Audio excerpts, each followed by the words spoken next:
Talking to reporters outside the Capitol right now. Congressman Gaetz, if not McCarthy, then who? Paralyzed the House of Representatives today. To whose benefit? People have called you a narcissist. People say that is to your benefit alone. Is it to the benefit of you and to Donald Trump? It's the benefit of this country that we have a better Speaker of the House than Kevin McCarthy. Kevin McCarthy couldn't keep his word. He made an agreement in January regarding the way Washington would work, and he violated that agreement. We are $33 trillion in debt. We are facing $2.2 trillion annual deficits. We face a de-dollarization globally that will crush Americans, working-class Americans. Kevin McCarthy is a feature of the swamp. He has risen to power by collecting special interest money and redistributing that money in exchange for favors. We are breaking the fever now, and we should elect a speaker who's better. So if not Kevin McCarthy, then who? Then who? You said last night that Steve Scalise was a name that you floated to potentially be speaker. Where do things stand right now? If not McCarthy, then who? Well, the stages of grief, I think, are in progress right now with some of my colleagues. I think there was a stage of denial, and I've certainly experienced a good amount of their anger, and now we appear to be headed toward bargaining. I think the world of Steve Scalise. I think he'd make a phenomenal speaker. We've got less than 45. I'm afraid of $33 trillion in debt crushing the working people in my district. I'm afraid of the dollar losing its status as the global reserve currency. If they want to expel me, let me know when they have the vote. We've got less than 45 days left before we've got less than 45 days left before you have to pass a budget, which is something that you've been wanting to do. Doesn't this just completely paralyze the House? I mean, we could see 15 more rounds. I don't think we will. I think Kevin McCarthy should take a hint. After 15 ballots to become Speaker, after 8 months of a failed speakership, and after removal in this historic manner, I think we should move on and find somebody else. What's paralyzed the House of Representatives has been the failure of Speaker McCarthy. What paralyzed the House of Representatives was not taking up appropriations bills. We left for a 6-week vacation while the appropriations process hung in the balance. And because I forced these people to take a few votes, you think I'm paralyzing the House of Representatives?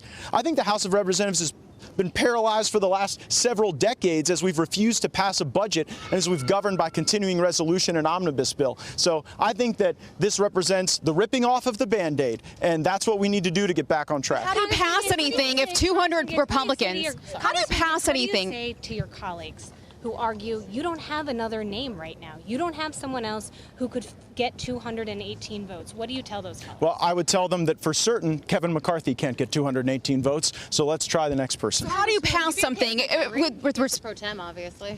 There would have to be a real meeting of the minds there. Congressman Gaetz, how do you pass something if there's 200 Republicans? Somebody else has another question. Are you going to ask for a guarantee from whoever is floated as a candidate for the next speaker for them to actually move the appropriations process along in a speed that satisfies you? Yes. Congressman, at this So point, will you be putting yourself forward for the speakership? Absolutely not. I have no desire to be Speaker of the House. How do you pass, Congressman, with all due respect, how do you pass something if you don't have 200 Republicans behind you? I know we've already asked about names, but what about Emmer and others? I think the world of Tom Emmer. He'd make a great speaker. Congressman, are you going to have you spoken with Scalise? Have you spoken with Emmer?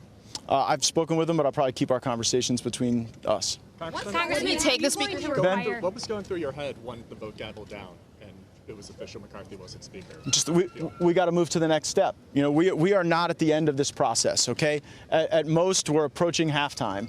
We've got to be able to assemble a governing coalition. We have to build from a place of trust. The reason Kevin McCarthy went down today is because nobody trusts Kevin McCarthy. Kevin McCarthy has made multiple contradictory promises, and when they all came due, he lost votes of people who maybe don't even ideologically agree with me on everything. Take, for example, my colleague from South Carolina, Ms. Mace. She has different views than I do on a variety of subjects, but what we had in common, Kevin McCarthy lied to all of us. Congressman, hold on a second.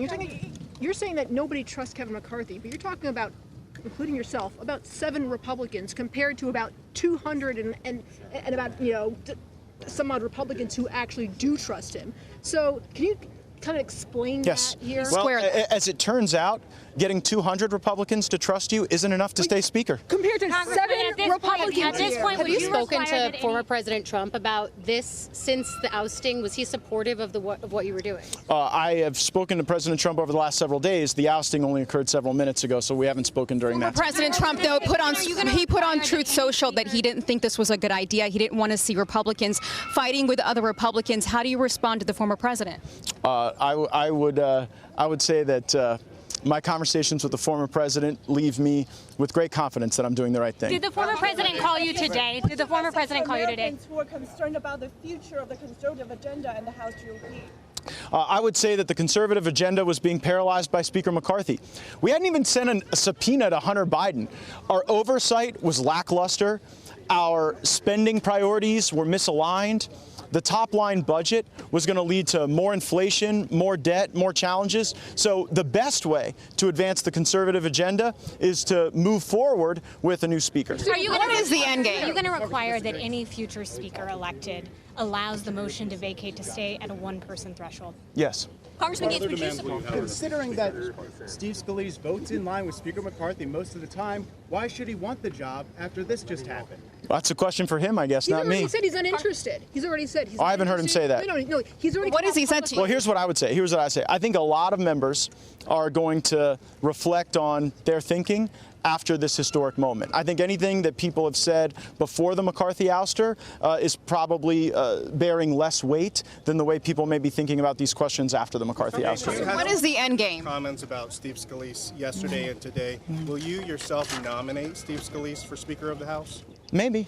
I want to hear from him. I mean, I'm not here to make a judgment on where Mr. Scalise stands with his rehabilitation and recovery.